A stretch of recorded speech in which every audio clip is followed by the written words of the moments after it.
That was Mr. Bittner on the drums. Boots and cats and boots and cats.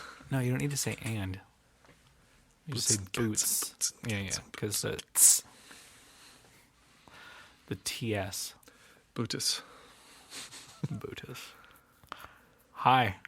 Hello. Welcome. Wait, are we starting? Yes. I forgot because we don't have like an intro. Yeah. That's right. Hi. Welcome to Two Tunes. Two Tunes. Episode 4.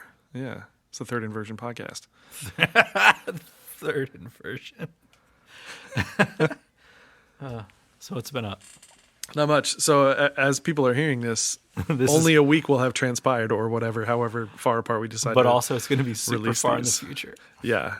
And also we haven't done this in like a month and a half, so. They don't care. Yeah. So welcome to Two Tunes Podcast. My name is Brandon. That's Bo.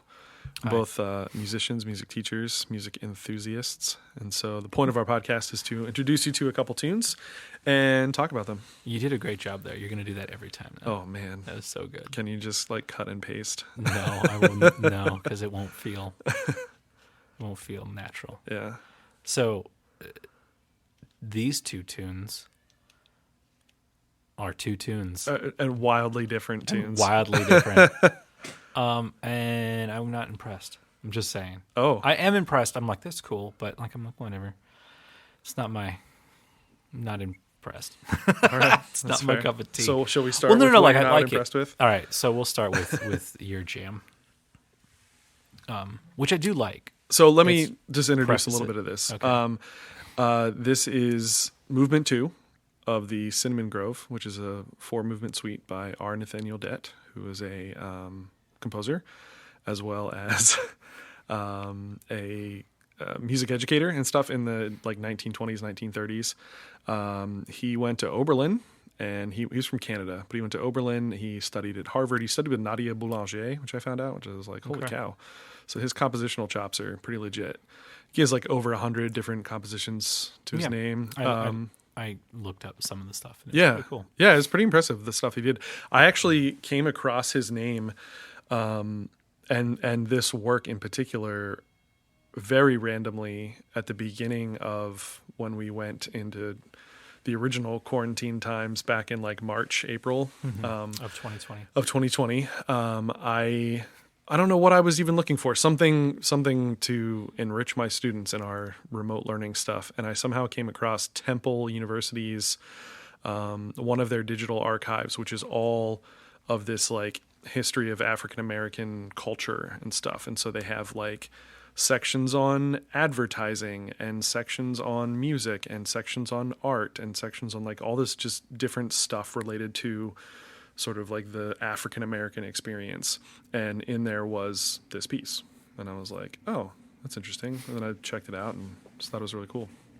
So Cool. there's an inscription on it I wanted to read Yes. as well. Each of these 4 movements has an inscription, and this one is, "When thou commandest me to sing, it seems that my heart would break with pride, and I look to thy face, and tears come to my eyes." I don't know what that's from, but I thought it was nice. It is. And introduces this. So that's where you found this Yes. piece. Mm-hmm. But where, like, why this version?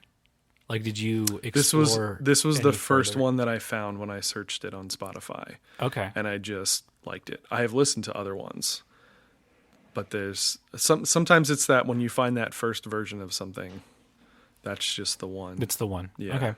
I get it. It makes sense. It fits. Yeah. You should state like what kind of piece this is. I mean, they'll It's know. a classical piano piece, Okay. for lack of a better term. I mean, it was written in, oh gosh, I should probably have the dates, but probably like 19 teens or 1920s, something like that. Okay. I think it's actually, it's the 1928, I want to say. Somebody can Google and find out, but Look it up yourself, kids. I looked it up earlier now, and now it's like kind of, so the 1920s. So it's got like some modern harmonies to it for sure. You know, you think the 20s jazz, big band and stuff, swing is becoming like a thing. Obviously, like we've already had the romantic period and stuff, so he's got, he's got that kind of in his head. Okay. Let's start it. Okay. because music.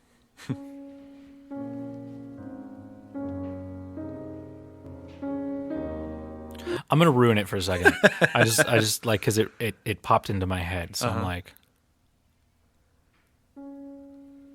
say something. I'm kidding. Right? Yeah. Okay. Keep going.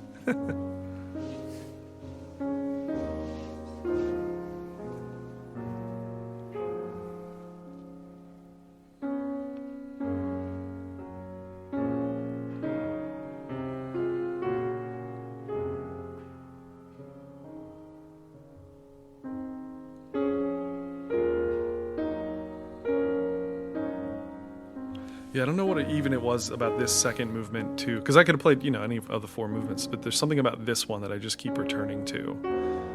Okay. I think it's very lyrical. Like you could easily have lyrics to this. Well, he was a choir. He was. He wrote choral music. Mm-hmm. Okay, so that right there, Mm-hmm.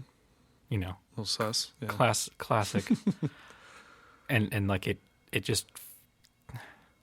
I don't want to put this as like a. I'm gonna say as a diss, right? But it's predictable. There's a lot of predictable things here in this piece.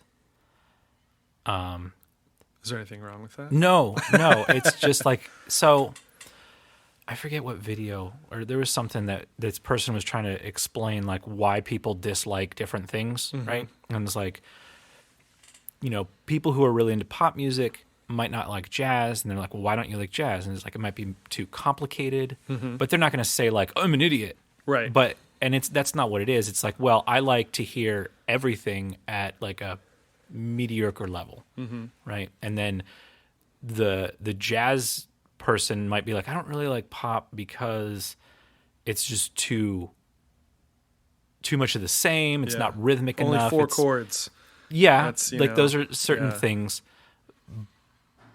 But like, I think it's more of like just a place in your life. Like, it's like people are like, I don't like that style of music. And it's like, okay, well, maybe you're just not ready for it. And that That's could fair. be considered putting the person down. It's like, you're not ready for it. It's like, oh, I can. It's like, well, no, like you have to find that stuff. Like in early 2000s, if I was listening to ambient music that like just doesn't do anything, and it doesn't.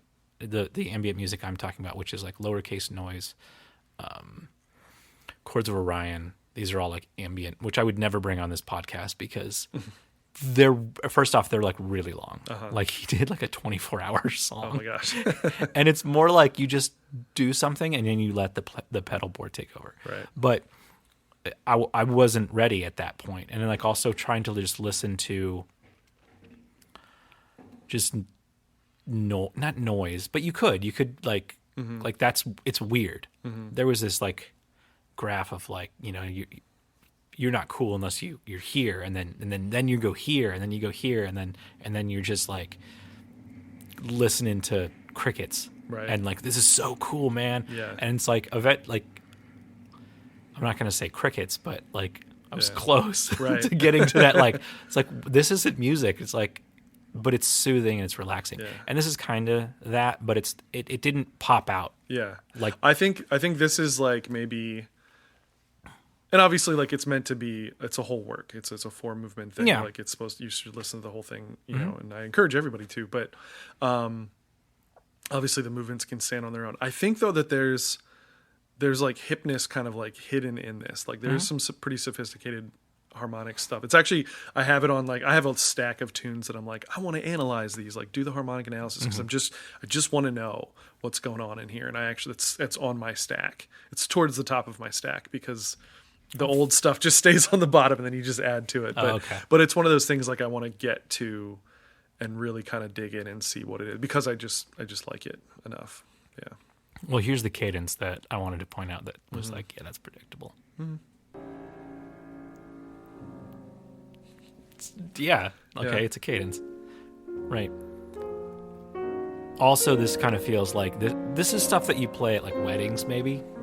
It's like, dearly beloved, we go gather, or like walking into church. Okay. Yeah. Like you could hear that style of of use for this. And yeah, very, very lyrical. You can hear ideas.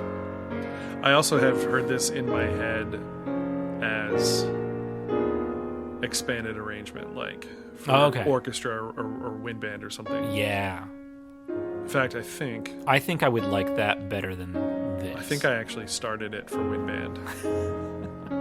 So you've already worked on it. A little bit. I didn't analyze it though. I just was like pushing it out. And that chord right there, where are you?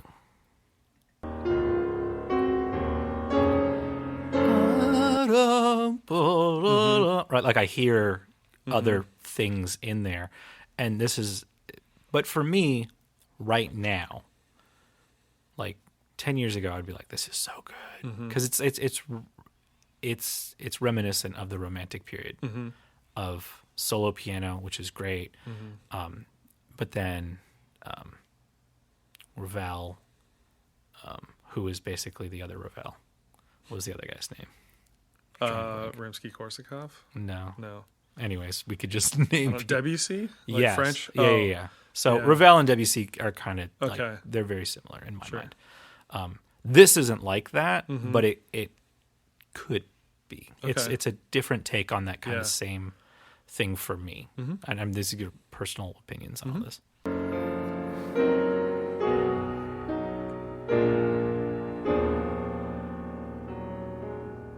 And also taking into consideration Clipper Erickson, the guy who's performing this, he's putting his personal touches on it. So what is like what's on the paper versus what Nathaniel Dett was thinking versus somebody else's interpretation, because there's a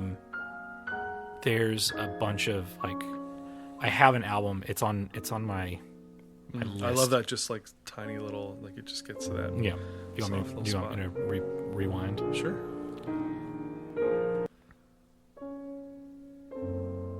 Or was it before that? No, it's coming up here.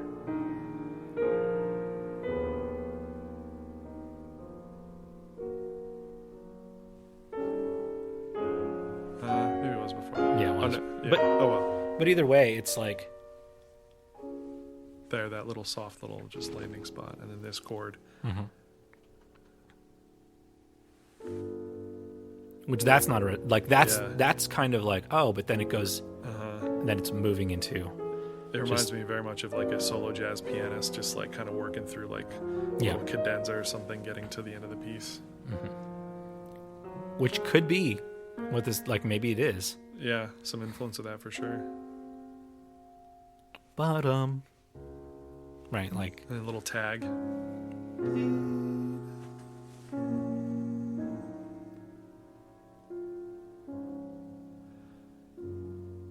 Now that we've put everybody to sleep. No, it's really gorgeous though. I just really like it. One of the things that I really appreciate about it too, especially, we both teach music theory and just part writing, like simple 4-part writing stuff, and imagining every part having its own melody, essentially being its own thing. And there's a lot of that in there. I'm not a great piano player. But so one of the things I appreciate is when I hear stuff like that, where like all these like independent lines, and it's like you almost imagine like there's a hand per part or something. You know what I mean? As opposed to just like I'm playing these 2 parts or 3 voices in this hand and this hand and whatever. It's just, I don't know. I just really hear all those independent lines, and like yes, there's a melody, but there's like this little like almost baritone like little counter thing, and then the bass is doing its own thing, and then this little alto line or something. Like it kind of is reminiscent of that to me at times. That exists a lot in classical guitar music, which we're gonna get to eventually. Not today, but eventually. So it's really cool. This is such a transition of just like, what? Yeah. Where did this come So yeah, from? I would encourage people to check out the Cinnamon Grove Suite, especially if you like that movement. And it was performed by Clipper Erickson. Which sounds like I would like to. Yeah. What? Sounds like a hockey player. Yeah. Okay. Or like some kind of some like sort of sport. Famous Canadian mountain man guy or something. Okay. Famous Well, beaver trapper. I don't think. I don't think Clipper Erickson is Canadian. We know that Nathaniel Dett is. Oh, Dun, dun, sweet. dun, Oh, dun, dun, this dun, is a dun. weird song choice that you picked. She's gonna call back. That's what's gonna suck. Oh, no. We'll cut that out. All right. So the next piece is by a band called 22. There's not a lot that I know about them. I think they're Swedish. Nice. Swedish with a V. Yeah. Right. Clipper Erickson might also be Swedish. Yeah. It's Clipper Erickson. He's a Viking, definitely. Yeah. Oh, for sure. Which, I mean, they all moved over to Canada. Yeah. Right. What's the Lewis Black joke about all the Scandinavians ending up in like Minnesota? It's because they all like came over and they got really drunk, and he's like, "What do you do when you get really drunk? You kind of lean a little bit to the right." Okay. They all just ended up in Minnesota. Yeah, makes sense. This is completely off topic. I was like, so Logic is the program that we record in, and I'm most familiar with.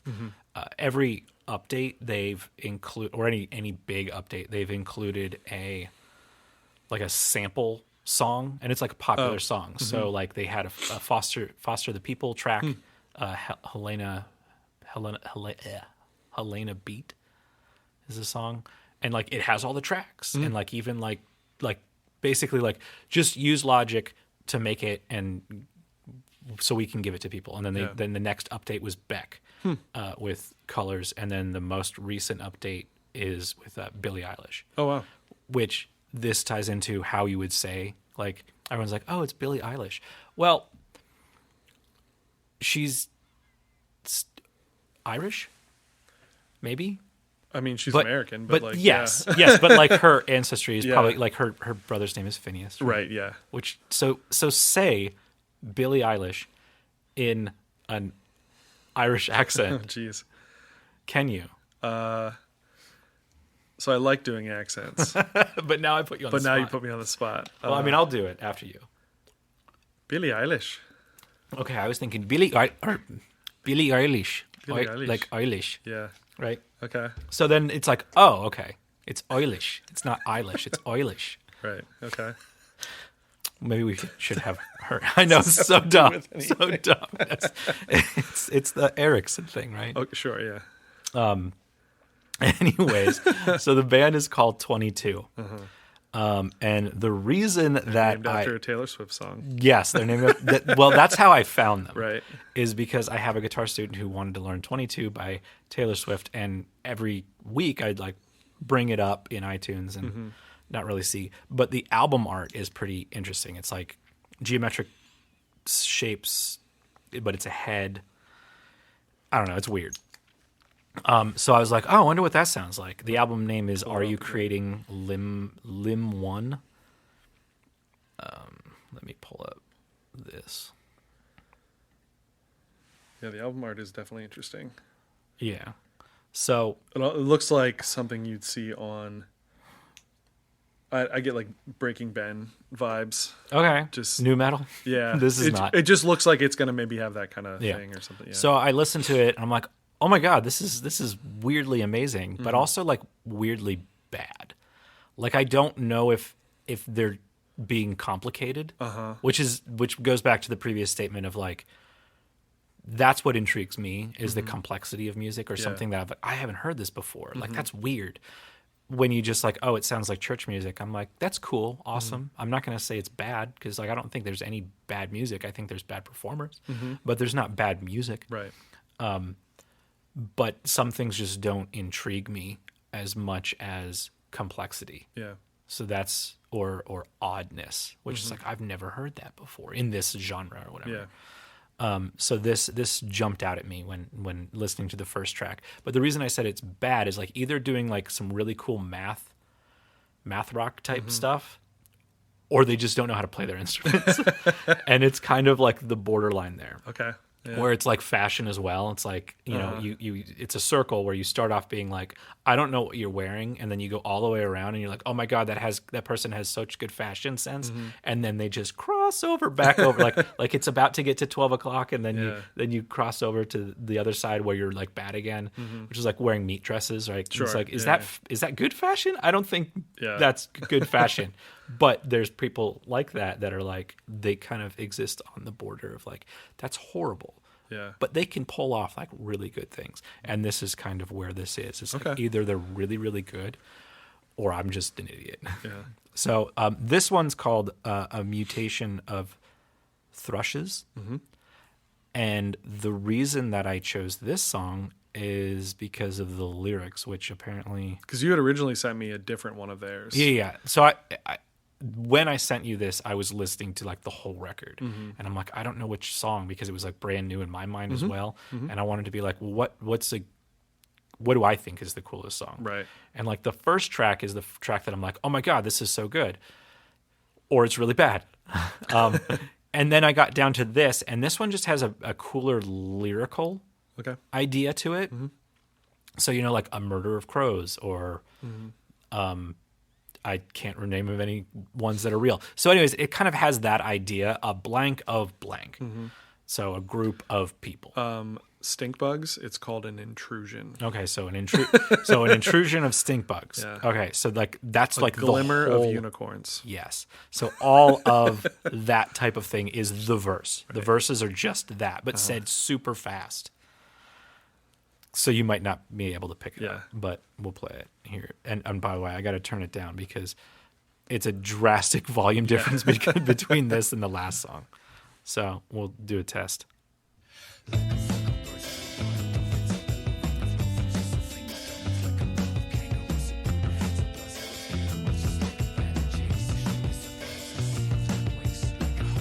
All right, I just want to point out right now, that was the riff. So 12 seconds, yeah. 12 seconds, riff. It's just like it's going down. Yeah. Then it comes up, and then it comes down. So like the middle of the beginning and the end kind of, if it's just a decline, it starts in the middle, and then it goes down, and then comes back up. Mm-hmm.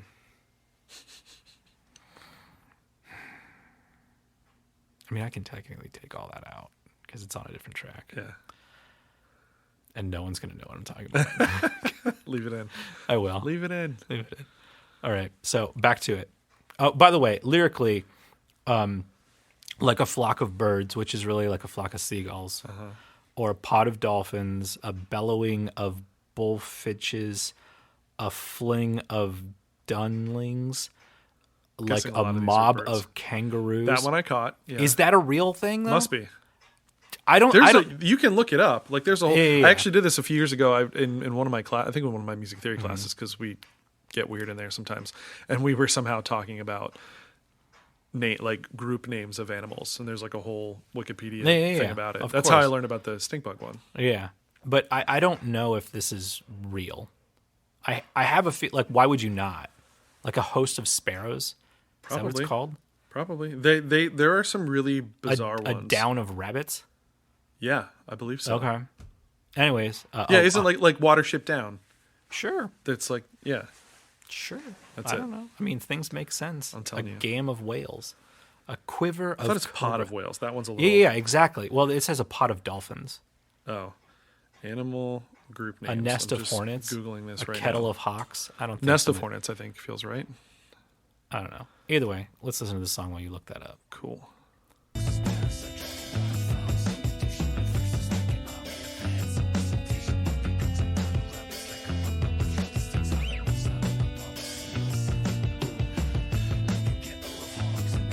And also, when you're listening to it, I think that he had to double it. Because there's one on the left and there's one on the right. Yeah. Oh, for sure. And then we actually have like kind of like, oh, we could sing along to this.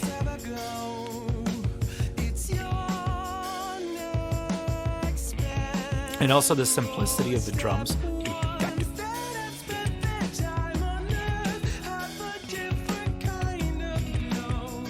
Right? Like it's very simple of just like these little ideas that are making it complex.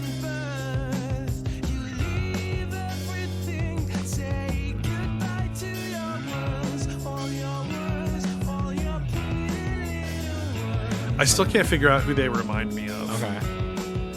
And then we're back to that idea. A bloat of hippopotami. A zeal of zebras. Some of these might be made up. I think at like is it a wisdom of owls? Yes. Okay. There's too many to be. Yeah. I think there's. Although too this many. one side here says a parliament of owls. Yeah. The Zeal of Zebras. Yeah, that's correct. Like the lyrical content is, it's like, okay, we have this chorus which is very simple, I guess, and then the idea of the verse is just like, let's just name all these things, Right. which I don't know if this has a meaning in it at all, but let me see if it moves it. There's a change, Yeah. which is going to come up the bridge. Is it here?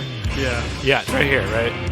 Because we've now changed completely. Total left turn. You're just like, excuse me? Kind of reminds me of like early My Chemical Romance in a way. No. I'm Yes. sorry, I disagree. Maybe not like that.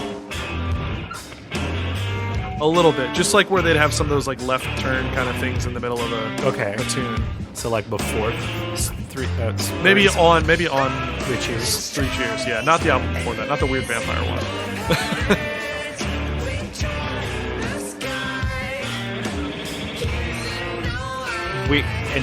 Weird, Yeah, like weird just stuff. industrial. Yeah. Yeah. And it's more probably like they recorded it and then they're like, okay, we want you guy over there to remix it. And it's Right. like, okay, I'm just gonna like, while this breakdown part is, we're gonna just hit. And it's probably not. It's probably like the guitar player's like dun, dun, dun, dun, dun, dun, and then he'll press an effect where it samples something really quickly and then take the effect off and then it pops in again. Right. But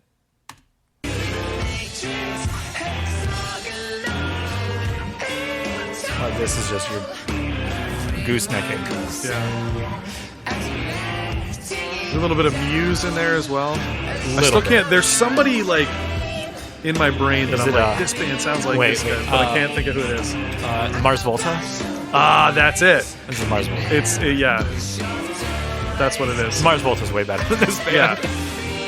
Which That's yeah. You know what? That's exactly who it is. okay. Especially that one song. Elvia Vasquez or whatever. Okay. It's that song in particular. Yep, that's what it is. It's just like a poor man's version of that. Yeah. Totally. That's what it is. Like, I don't dislike this. It's like for you, like you don't dislike the tune I picked. Maybe not your favorite, maybe not. I mean, this is not as predictable as, you know, whatever, but I don't know, it's just kind of This song is derivative, if I can. Yeah. The reason that I chose this one is because like that idea of just like, let's Right. name all these things. Yeah. Like coming up with that many, it's a ton. Plus Yeah. he says it really and fast. making them like fit. Yeah. Yeah. Like the chorus was probably like the easiest part of this song. Yeah. And then trying to say that, like a conspiracy of ravens, like a brace of, like I'm already just Yeah. reading it. I can't read it Yeah. past tense. Like just that's insane. And it's a lot of lyrics. Like there's so many words, and then it's over. And then it's just yeah. Yeah. Yeah, it's interesting. I don't know that I'm intrigued to listen to more of them. Okay. Yeah. That's kind of where I go for stuff like Do wanna you hear want to another listen song? more? Yeah, I don't know that Okay. I do. All right. What I want to do is go listen to like the Mars Volta. Yeah. Now You that know you're what I like, mean? it sounds like the Mars Yeah, Volta. yeah.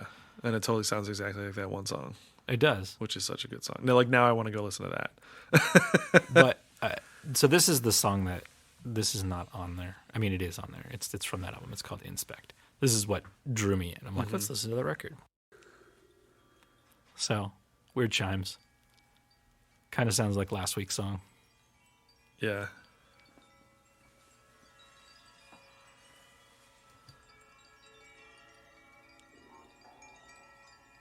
Creepy stuff. And this is track one. This is track one. This is a total track one. Yeah. Let's take a minute just to introduce everything. Okay.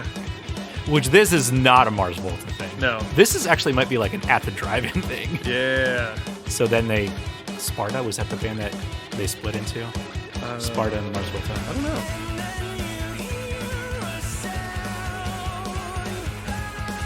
I'm really trying to sell this band. Yeah. No, I'm more into this song.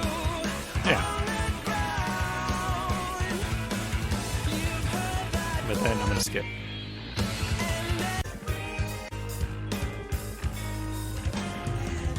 I'm gonna blast this.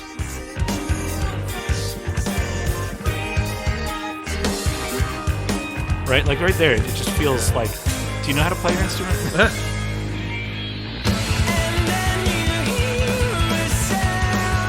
Yeah. Okay. I like it better. Yeah. Yeah.